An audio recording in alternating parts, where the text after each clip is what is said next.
बिस्मिल्लाहिर्रहमानिर्रहीम। अस्सलाम वालेकुम स्टूडेंट्स, उम्मीद करता हूँ आप लोग सब खैरियत से होंगे। आज हम accounting Icom part 2 chapter number 5 depreciation का क्वेश्चन नंबर 8 सॉल्व करने जा रहे हैं। सबसे पहले हम अपने क्वेश्चन को रीड करते हैं।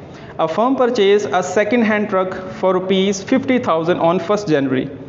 एक फर्म ने एक सेकेंड हैंड ट्रक परचेज़ किया है 50,000 रुपये का 1 जनवरी 2013 को and spend ₹20,000 on it's overhauling, और उसकी ओवरहॉलिंग के ऊपर 20,000 स्पेंड किए उसकी रेनोवेशन के लिए, ठीक है, उसकी रिपेयर के लिए।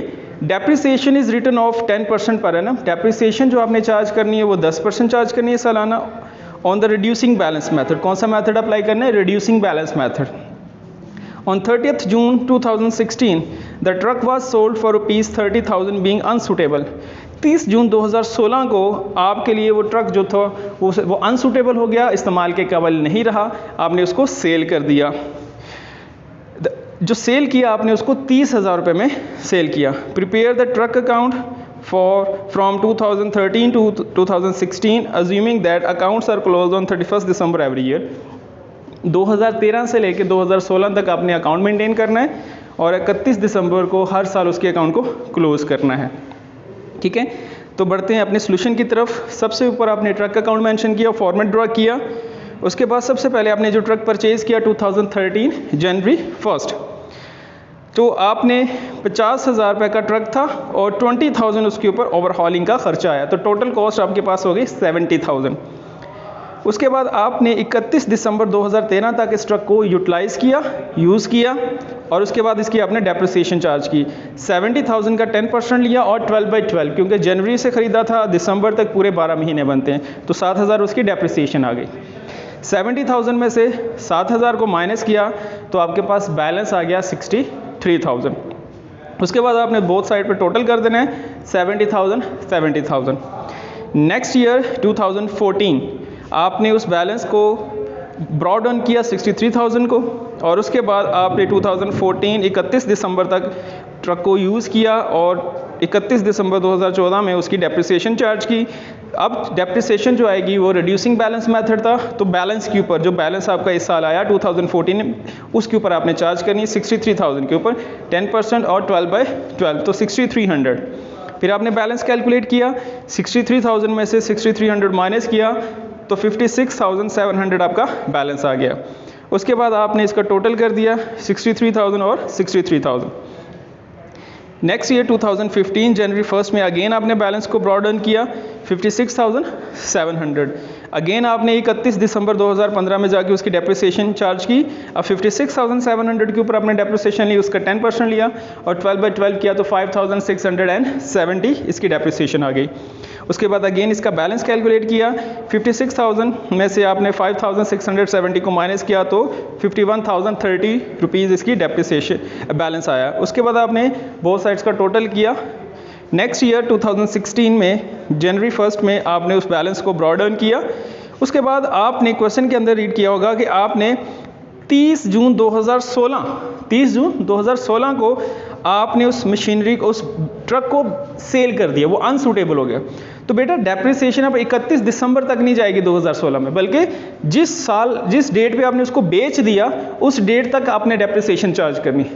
तो जून में आपने बेचा है तो 30 जून तक आप उसकी डेप्रिसिएशन लेंगे, तो वो बनेगी आपके पास 51,030 उसका बैलेंस था, मल्टीप्लाई बाय 10% और मल्टीप्लाई बाय 6/12, क्योंकि आपने सिर्फ 6 माह यूज़ किया 2016 में, तो वो 2,552 रुपीज़ जो है उसकी डेप्रिसिएशन आ गई। अब आपने एक और एंट्री करनी है यहाँ पे, क्योंकि जब आप ट्रक परचेज करते हैं तो उसकी जनरल एंट्री पास करते हैं ट्रक अकाउंट डेबिट और कैश अकाउंट क्रेडिट। अब आपने देखा होगा सबसे पहले आपने ट्रक अकाउंट में कैश को, ट्रक अकाउंट डेबिट हो रहा है तो डेबिट साइड पे कैश अकाउंट लिखा और 70,000 लिखा। तो बेटा जब आप सेल करते हैं तो एंट्री क्या होगी? Cash account to truck account, cash account to truck, यानी अब ट्रक अकाउंट क्रेडिट हो रहा है तो बेटा अब आपने क्रेडिट साइड पे मेंशन करना है, लेकिन लिखेंगे क्या? Cash account. तो बेटा अब यहाँ पे हमने जून 30 में आपने उसको सेल किया है तो एंट्री होगी कैश अकाउंट और 30,000 यहाँ पे अमाउंट है, क्योंकि अब ट्रक का अकाउंट बना रहे, जिसका अकाउंट बनाते हैं उसका अपना नाम मेंशन नहीं होता बल्कि हमेशा उसका अपोजिट होता है। तो ट्रक क्रेडिट हो रहा है तो क्रेडिट साइड पे आपने 30,000 मेंशन कर दिया। उसके बाद बेटा जब भी आप कोई चीज़ सेल करते हैं तो आप प्रॉफिट एंड लॉस कैलकुलेट करते हैं कि क्या हमें उस जो चीज़ हमने एसेट सेल किया है तो उस पर हमें प्रॉफिट हो रहा है या लॉस हुआ है। तो यहाँ पे भी हम प्रॉफिट एंड लॉस की कैलकुलेशन सबसे पहले करेंगे।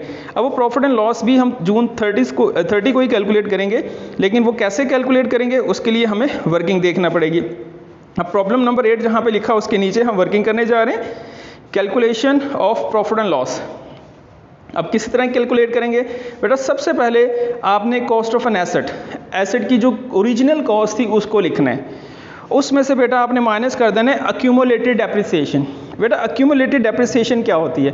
अक्यूमुलेटेड डेप्रिसिएशन वो होती है कि जितनी भी डेप्रिसिएशन आपने उसको डेट ऑफ परचेज यानी जनवरी 2013 से लेके जून 2016 तक आपने जितनी भी उसके ऊपर डेप्रिसिएशन चार्ज की उन सबको अपने प्लस कर लेना है। जैसे कि मैंने मेंशन किया है कि 7,000 डेप्रिसिएशन आई थी 2013 में, 2014 में आई थी 6,300, 2015 में आई थी 5,670 और 2016 में जो आई थी वो 2,552 रुपये। तो ये सारी डेप्रिसिएशन हमने इसको सम अप किया तो टोटल आ गई 21,522।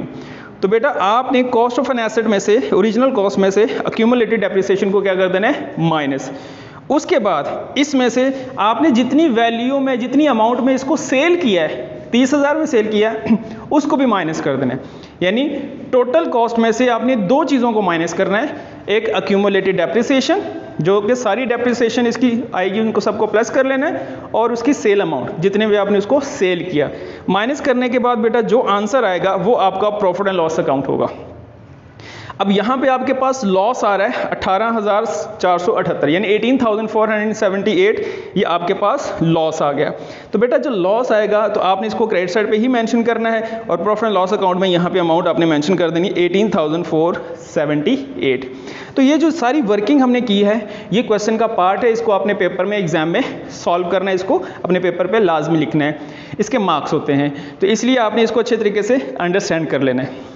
उसके बाद बेटा अब हम बैलेंस कैलकुलेट करेंगे। बैलेंस कैसे कैलकुलेट करते हैं आपको पता है, डेबिट साइड पे जो 51,030 का टोटल आया हुआ है इसमें से आपने क्रेडिट साइड की तीनों वैल्यूज को क्या कर देना है? माइनस। तो माइनस करेंगे तो आपका बैलेंस आ जाएगा 0। अब 0 क्यों आ गया? क्योंकि बेटा वो एसेट आपने सेल कर दिया, तो अब आपके पास फर्दर और बैलेंस नहीं आएगा। इसके बाद आपने दोनों साइड्स का टोटल कर देना है, तो ये आपके पास क्वेश्चन सॉल्व हो जाएगा। तो बेटा ये था आपका क्वेश्चन नंबर 8। उम्मीद करता हूँ समझ आया होगा।